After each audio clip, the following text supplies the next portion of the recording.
আসসালামু আলাইকুম ওয়া রাহমাতুল্লাহি ওয়া বারাকাতুহু। সম্মানিত দর্শক, আজ খুবই গুরুত্বপূর্ণ একটি বিষয় নিয়ে আপনাদের সামনে উপস্থিত হয়েছি।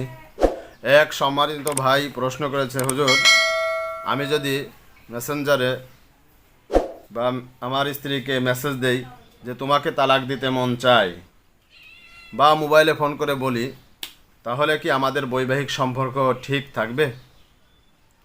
সম্মানিত সুধী, আসলে খুবই গুরুত্বপূর্ণ একটি প্রশ্নটার উত্তর আমাদের সবার জানা থাকা দরকার।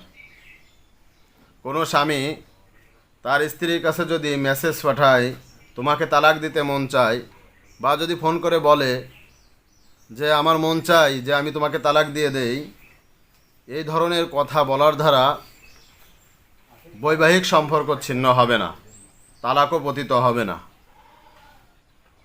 যার প্রমাণ গ্রহণযোগ্য কিতাবে উল্লেখ রয়েছে। যেমন আল বাহরুর রায়েক, কিতাবুত তালাক, বাবুল কিনায়াত, 2 নম্বর খণ্ড 528 নম্বর পৃষ্ঠায় উল্লেখ রয়েছে। ফতোয়া হিন্দিয়া, 1ম খণ্ড 375 নম্বর পৃষ্ঠায় সুন্দরভাবে উল্লেখ আছে। এরকম বলার দ্বারা তালাক পতিত হয় না, বৈবাহিক সম্পর্কও ছিন্ন হয় না।